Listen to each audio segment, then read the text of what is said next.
dahil ba, hindi ko patawad. Wala man kasalanan. Wala mo kasalanan. Sige na kuya, patawad. Baka maya, ako ba makasalanan? Kaya nga. Last na yung lahat. Pero alam nyo, sa totoo lang, Oo.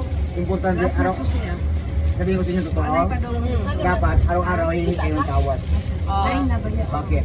Oo. Kasi ang kamatayan hindi natin paktan.